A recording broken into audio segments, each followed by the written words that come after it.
Bank میں job کرنے کے حوالے سے سوال کیا جاتا ہے کہ کیا بینک میں جاب کرنا جائز ہے؟ ہمارے معاشرے میں سود اتنا پھیل چکا ہے کہ بعض اوقات ہم سود لینے یا سودی اداروں کے ساتھ تعاون کرنے میں نہ صرف خود پیش ہوتے ہیں بلکہ بعض اوقات تو ہم اس کو مختلف ہیلوں بہانوں سے جائز قرار دینے کی بھی کوشش کرتے ہیں۔ سود خود لینا ہو یا کسی سودی ادارے یا سود دینے والے یا لینے والے شخص کے ساتھ جو تعاون ہے، یہ کسی صورت میں بھی جائز نہیں ہے۔ اللہ رب العزت نے قرآن مجید میں سورۃ المائدہ میں فرمایا ہے وَتَعَاوَنُوا عَلَى الْبِرِّ وَالتَّقْوَى وَلَا تَعَاوَنُوا عَلَى الْإِثْمِ وَالْعُدْوَانِ،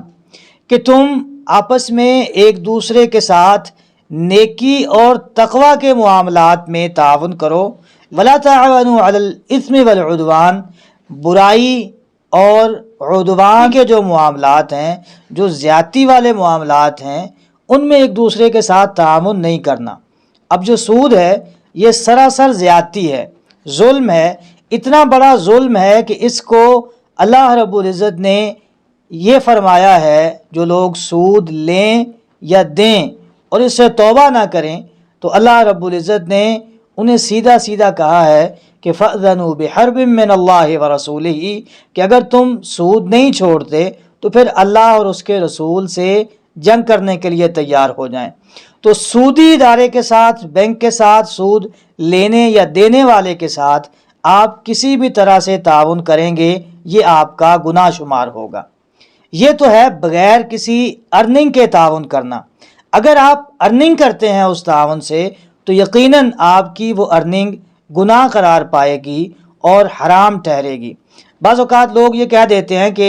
ایک گیٹ کیپر جو بینک کے دروازے پہ کھڑا ہے وہ اپنی محنت کر رہا ہے، جو اندر بیٹھا ہوا آفیشل ان کا کام کر رہا ہے وہ اپنی محنت کر رہا ہے اور محنت کر کے کما رہا ہے، وہ سود نہیں لے رہا، تو اس کا کیا گناہ ہے؟ اس کی روزی کو آپ حرام کیوں کہتے ہیں؟ تو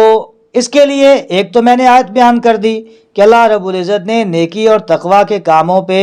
تعاون کرنے کا حکم دیا ہے اور برائی اور عدوان والے معاملات پہ اللہ تعالیٰ نے ایک دوسرے کے ساتھ تعاون کو ناجائز قرار دیا ہے۔ اور ایک اور حدیث جس سے یہ بات بہت اچھی طرح واضح ہو جاتی ہے کہ سود لینے یا دینے والے شخص کے ساتھ آپ کا کتنا تعاون جرم قرار پائے گا۔ رسول اللہ صلی اللہ علیہ وسلم کا یہ فرمان صحیح مسلم میں، سنن ابی داود میں، سنن ابن ماجہ میں، سنن نسائی میں، جامع الترمذی میں، مسند احمد میں اور حدیث کی بہت سی کتابوں میں آپ صلی اللہ علیہ وسلم کا یہ فرمان موجود ہے۔ حضرت جابر رضی اللہ تعالی عنہ فرماتے ہیں کہ لعن رسول اللہ صلی اللہ علیہ وسلم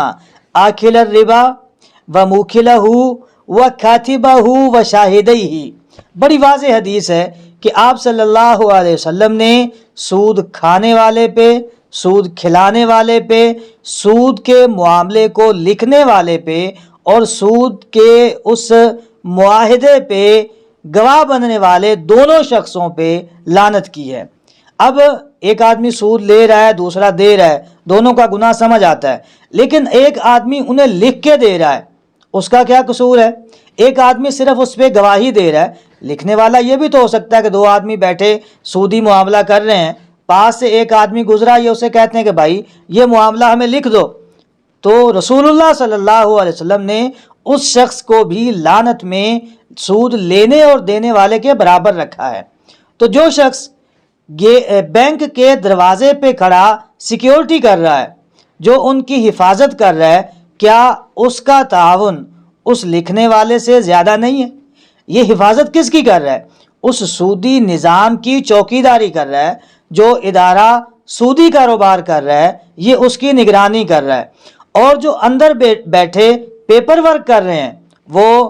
مینولی کچھ لکھ رہے ہیں یا کمپیوٹر پہ لکھ رہے ہیں، وہ بالکل رسول اللہ صلی اللہ علیہ وسلم نے جو کاتبہ ہو پہ لعنت کی ہے، سود لکھنے والے پہ، بینک کے اندر بیٹھے جتنے لوگ ہیں وہ کوئی ان کا ورک کرنے والا کوئی آدمی ہے مینیجر ہے یا کسی بھی پوسٹ پہ موجود بینک کے حوالے سے کسی بھی سودی ادارے کے ساتھ کام کرنے والا جو شخص اندر بیٹھا ہے وہ سیدھا سیدھا کاتبہ والی حدیث کے تحت آتا ہے۔ جب رسول اللہ صلی اللہ علیہ وسلم نے کاتب پہ لعنت کی ہے تو یہ سارے جو اندر بیٹھے ہوئے ہیں یہ سارے کے سارے سودی معاملات کو لکھنے والے ہیں۔ اللہ رب العزت ہمیں ان معاملات سے محفوظ رکھے۔ پھر اعتراض یہ ہوتا ہے کہ جو لوگ یہ فتوے دیتے ہیں خود ان کے اپنے معاملات بھی بینکوں کے ساتھ ہیں، تو ہم یہ کہتے ہیں کہ بطور مسلمان ہماری یہ ذمہ داری ہے کہ آج کل ہم بینکوں کے بغیر ہمارے لیے زندگی گزارنا ناممکن ہو چکا۔ میں اگر ملازم ہوں، میری سیلری آنی ہے تو ہر ادارہ اب ہر مہینے کروڑوں روپے سیلری اٹھا کے مینولی تقسیم نہیں کر سکتا، اور میں نے اگر کسی سے تجارت کرنی ہے، میں نے کسی دوسرے ملک میں پیسے بھیجنے ہیں تو پیسے میں بائی ہینڈ نہیں لے کے جا سکتا، میں نے بینک کے ذریعے بھیجنے ہیں۔ تو بطور مسلمان ہماری یہ ذمہ داری ہے کہ ہم ایسے ادارے ڈیولپ کریں، ہم ایسے ادارے بنائیں جو بغیر سود کے یہ ساری سروسز جو ہماری زندگی کے لیے ضروری ہیں وہ اپنی مزدوری لے کے یہ سروسز کریں، اور ہماری جتنی ضرورتیں ہیں وہ بغیر سود کے ہماری ان ضرورتوں کو پورا کریں۔ لیکن جب تک ہمیں ایسے ادارے دستیاب نہیں ہیں تب تک ہم بینکوں کے ساتھ غیر سودی معاملات میں، وہ معاملات جن میں ہم نہ بینک سے سود لیتے ہیں نہ بینک کو سود دیتے ہیں، انتہائی مجبوری کے جو ہمارے معاملات ہیں وہ ہم بینک کے ساتھ اضطرارن کر سکتے ہیں۔ اس سے نہ تو ہمارا بینک کے ساتھ سود میں تعاون شامل ہے، نہ ہم بینک کے سود کو بیٹھ کے لکھ رہے ہیں، اور نہ ہی ہم اس کی سیکیورٹی کر رہے ہیں۔ تو